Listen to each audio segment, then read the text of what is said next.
চলে এলাম বন্ধুরা আজকে আবার একটা নতুন একটা ভিডিও নিয়ে। আজকে অন্য একটা ভাষায় কথা বলছি। ভাষা মানে কি, আমার একটু এই কথাটা বলতে ভালোই লাগে, বাট আমি যখন দেখলাম যে তোমরা আমার এই কথাটাই ভালোবাসো বেশি, তাই ভাবছি এইরকমভাবেই তোমাদের সাথে ভিডিওটা শেয়ার করি।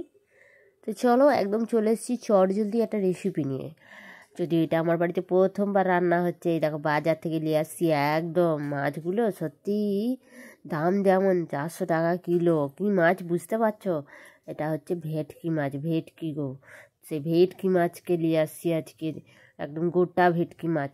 তো এই 400 নয় 400 টাকা কিলো আর 650 গ্রাম হয়েছে।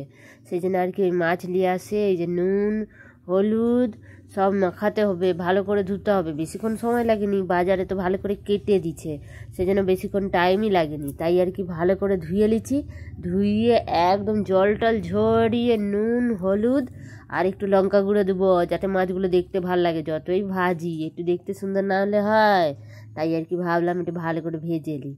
তো মানে মাখিয়ে নিই ভালো করে, এবার হাত দিয়ে ভালো করে মাখাবো। তারপরে ভাবছি না, তেলটা আর কেন বাদ দেবো, ওটাও দিয়ে দিই। শুধু বাদ গেল বলতে লেবুটা বাদ গেল, লেবুটাই দিলাম নি।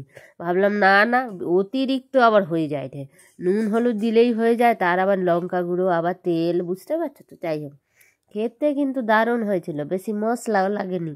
সুতরাং পুরা ভিডিওটি তোমরা দেখতে থাকো, তোমাদেরও ভালো লাগবে।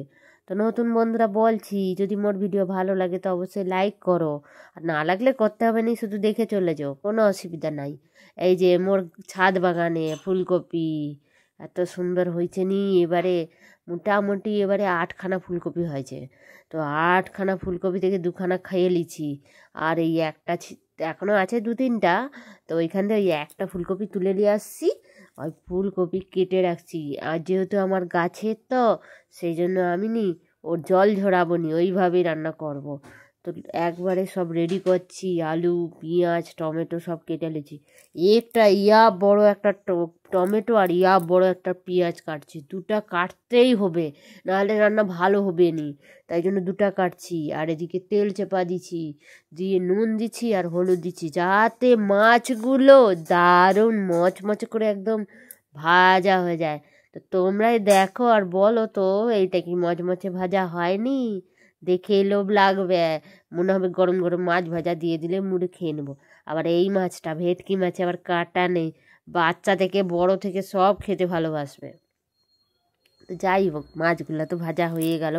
এবারে চলো বাদ বাকি যেটুকু মাছ পড়ে আছে সেটাও আমি ছেড়ে দিই। এই যে ছেড়ে দেওয়ার পরে মুড়াটা লাস্টে রয়েছে, তো সেই জন্য আর কি মুড়াটাই ভেজে তুলে নিচ্ছি। সব মাছ ভাজা কমপ্লিট। এবারে চলো, যেটুকু তেল আছে ওতেই আমি ফুলকপি দিয়ে দিচ্ছি।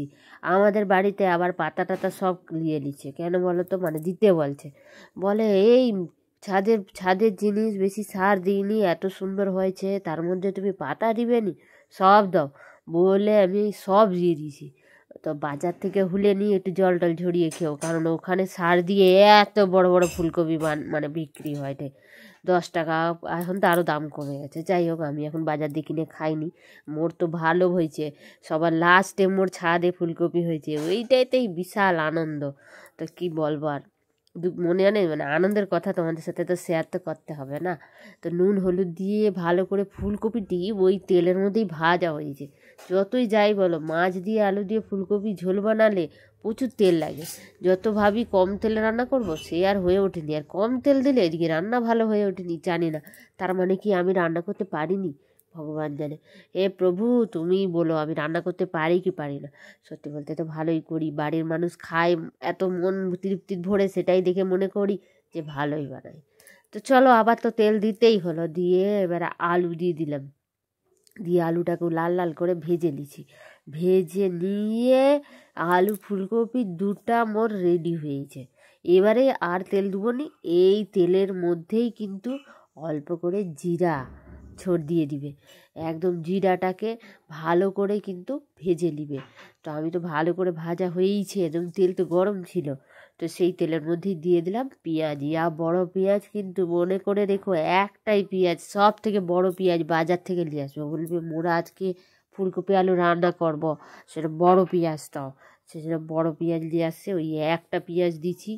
আর হচ্ছে একটা টমেটো দেবো, দাঁড়াও পেঁয়াজটা একটু ভাজা হয়ে যাও। এই যে দেখো লাল লাল হয়েছে না, এইবারে টমেটোটা ঢালবো। তো টমেটোটাও লাল লাল একদম, তো দুটো মিলে লালে লাল হয়ে যাবে আর কি।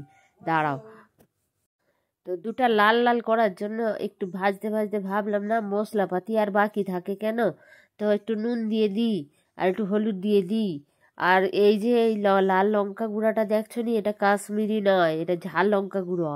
তো মোর ঘরে বাচ্চাগুলো তো ঝাল খায় নাই, ওই জন্য ওদের জন্য লঙ্কা টঙ্কা কম দিই, একটুখানি ওই জন্য দিলাম। ভাবছিলাম কাঁচা লঙ্কা দেবো, ভুলেইছি। তো তোমরা বেশি ঝাল খেলে বেশি দিও। এরপরে খুন্তি ধরা স্টাইল, বাড়িতে আমি যা খুন্তি ধরে রান্না করি না, নর্মালে রান্না করবোই না, মনে হবে যেন বিয়েবাড়ি রান্না করছি আর কি। খুন্তিটাকে ওপর দিয়ে ধরে এদিক ওদিক সেদিক এদিক, মানে কীভাবে মনে হচ্ছে যেন সিলে বাটার থেকেও অধম আর কি। মশলাটাকে আমি কষি দিই এইভাবেই, নেড়ে চেড়ে কষে নিবে যদি পারো। এপার ওপার সেপার করে ভালো করে একদম একটুখানি মশলাটাকে একদম এমন কষবে নি যেন তেল বেরিয়ে যায়। তারপরে এই যে ফুলকপি আর আলু দিয়ে দিবে, দিয়ে এবার ভালো করে মিশিয়ে আর 2 মিনিট নেড়ে লাও একটু হাই ফ্লেমে। দেখছো তেল বেরিয়েছে কিরকম, ফুলকপিতে তেল, আলুতে তেল, পেঁয়াজের তেল, চারিদিকে তেল দিলে এত তেল বেরোবে না তো কী হবে। তো যাই হোক, তেল তো বেরিয়েছে, এইবারে জল ঢেলে দাও। আর ভাবতে হবে নি, একদম যত ঝোল খাবে তত জল ঢালবে, বেশি আবার ঢালবে নি, তাহলে খেতে ভালো লাগবে না। অতিরিক্ত আবার পাতলা হয়ে গেলে কিরকম একটা বাজে লাগে না। তো যাই হোক, এবার একটু ঢাকা দিচ্ছি। তারপরে ঢাকা খুলে মু তো বেহুশ হয়ে গেছি, এত সুন্দর গন্ধ বেরাইছে।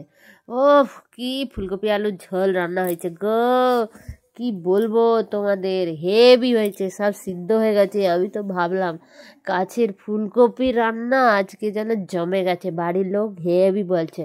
যদিও মুখ টুক দেখাতে পারিনি ওদের, ওরা তো খালি গায়ে খেতে বসে, ওই জন্য ওদেরকে আর দেখাইনি। নালে তোমাদের কখনো শেয়ার করবো, নালে বলবো যে একটা কমেন্ট করে দাও, তাহলে যদি বন্ধুরা একটু বিশ্বাস করে যে রান্নাটা হেভি হয়েছে। যদিও কালার দিয়ে যদি বিচার করতে চাও, তাও বুঝতে পেরে যাবে যে রান্নাটা হেভি হয়েছে। তো যাই হোক, রান্নাটা দুর্দান্ত হয়েছে। ভেটকি মাছের ফুলকপি আলু দিয়ে ঝোল, আমার বাগানের ফুলকপি দিয়ে ঝোল। তো আমি 4টে মাছ দিচ্ছি, আর বাদ বাকিগুলো সব বলছে ভাজা খাবে।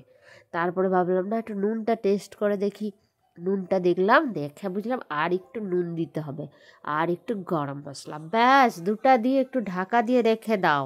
তারপরে খেতে বসার সময় প্লেটে করে সবাইকে 1 প্লেট করে দিয়ে দাও।